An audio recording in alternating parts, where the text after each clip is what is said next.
the insane hating of Ian and his music honestly is probably some of the most nonsensical shit I have seen in a minute. And I'm not sitting here talking about people that straight up just don't like his music. That is beyond me. Everybody is entitled to their own opinion. I'm talking about the people just saying, oh, he's a culture vulture, he's biting flows, he can't do that, he can't do this. At first, I only seen a couple comments, but it didn't take long for me to find out that a lot of people were also talking about this Tyler, the Creator clip, which I'm sure if you're watching this video, you've probably seen this clip already, but I'm gonna have to play it anyway. This white kid, regular like Caucasian man, and he's like mocking Future and Gucci Mane like rap music. Now, the one thing I hate the most about this clip alone is the fact that he says these other guys, Mac Miller and Eminem, and then he says they had a genuine love for the game. A Mac Miller or Eminem, who it didn't seem like they was mocking it, they had a genuine love for it. First of all,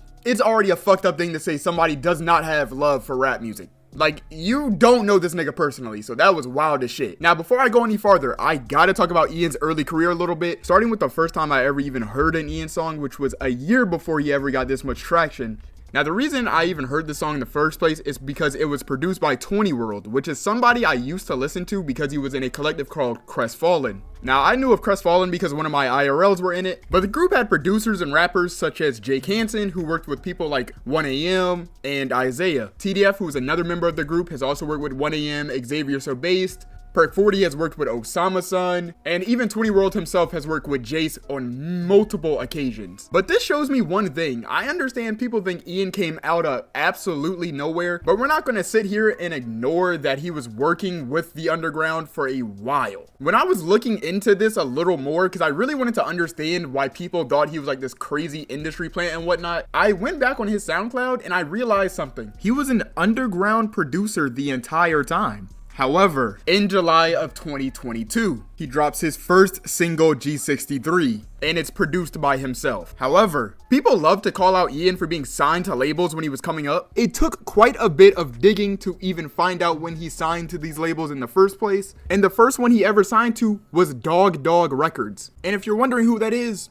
don't worry, nobody knows. But they do have one connection. If you go on their barely functioning website, you can see that another person they had signed was Rodney, who is another member that was part of Crestfallen. So I can't really sit here and count that because obviously they don't have that much of a push in the industry. But as most people love to bring up, he's signed to Columbia Records. And honestly, he's not even directly signed to Columbia themselves. He's signed to one of their subsidiaries being Boo Vision, which is a label created by the executive VP of Columbia, but it is not directly Columbia.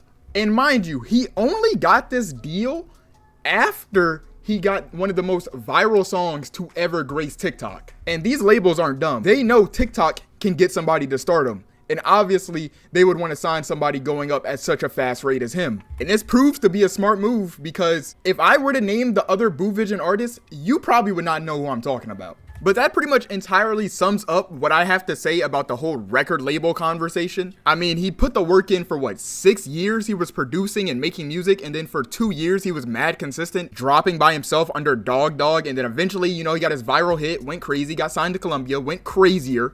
I simply can't call that a plant, mainly because I've seen a real plant, Jumex. I'm not going to get into it, but if you know, you know. Anyway, the next thing that people love to say is that he just steals flows and just is straight up copying and mocking music. And obviously, Tyler, the Creator, pushed this narrative very far, which is interesting because Yonkers, his biggest song, the one that he hates people asking him to play, that song was a mockery. Guess who went on the Chromacopia World Tour with him?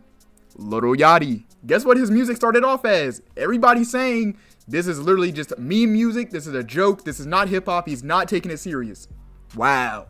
This is no new thing for people who are young in their career, especially after just blowing up, to still be heavily influenced and finding their own quote-unquote unique sound. And the main people they say he steals from is Future, Gucci Mane, and Yeat. Now, honestly, I think everybody that says this is just straight up brain dead. The reasoning being, I've seen like 10 different names that he's quote-unquote stealing from. But my main problem with this is like, just because he's white, do you expect him not to take influence from rappers?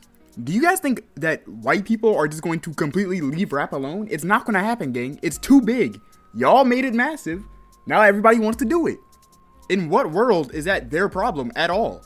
So you're telling me he's taking flows and stealing sounds from like 5 to 10 different people, and he's combining it all into one sound? That doesn't even make sense. They almost have a word for that. Oh right, influence. And honestly, this is one of the things I hate the most across pretty much any form of creative media. And for a quick example of this, I'm gonna have to use Your Rage being a Soluminati clone. He got a lot of mannerisms, lingo, a lot of the way he just talks and acts directly from Soul. But he made it his own, and that's what made it so cool. But I remember watching a video about Ian supposedly stealing Until Japan's flow, and I was like, yeah, y'all are tripping, bro. But beyond that, let's look at Yeat. He had a similar upbringing. I remember when he first started kind of gaining traction and people were calling him a white Cardi clone. But eventually he beat the allegations. Same with Coach Ice. He was also a Cardi clone. He beat the allegations by just evolving his music.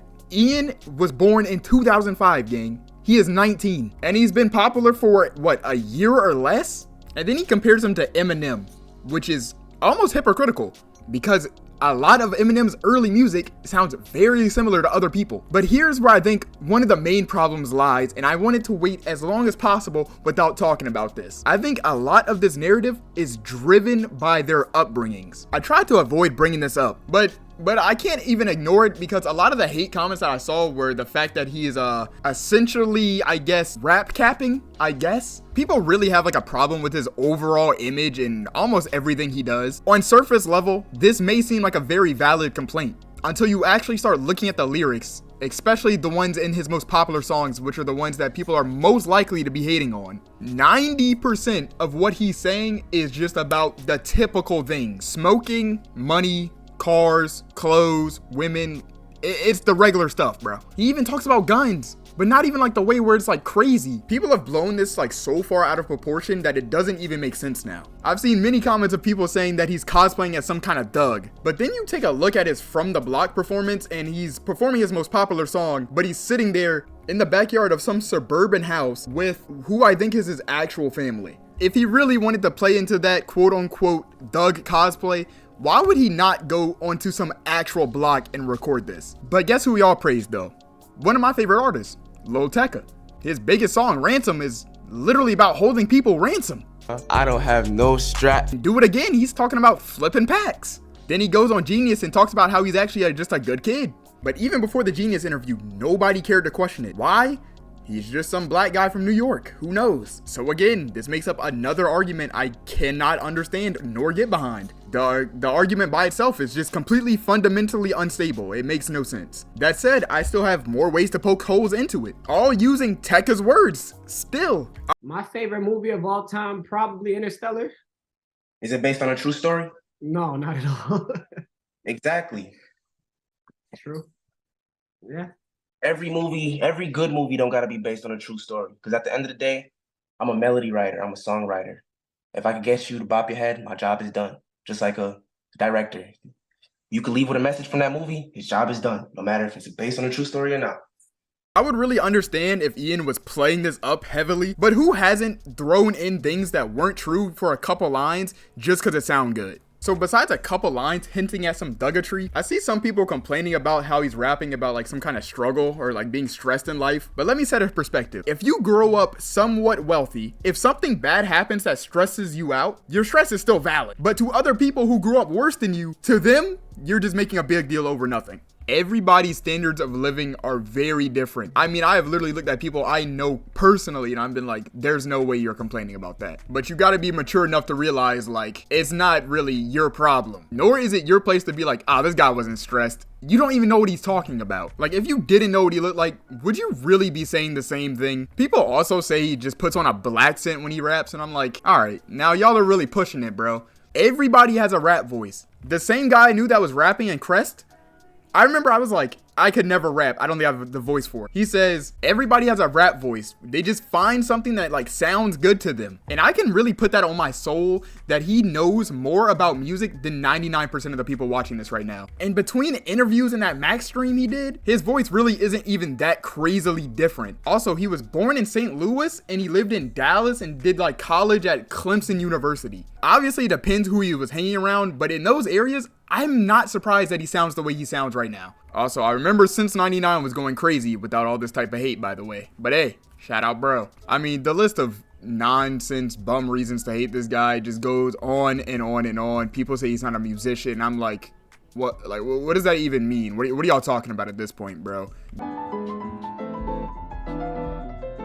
I feel like I'm forgetting something, but I think that's everything I have to say. I'm convinced the Ian hate is forced at this point. If you hate his music, it is what it is. I don't care. But if you're just complaining about all this other nonsense that I talked about, then yeah, I don't know. Anyway, that's it, y'all. Peace.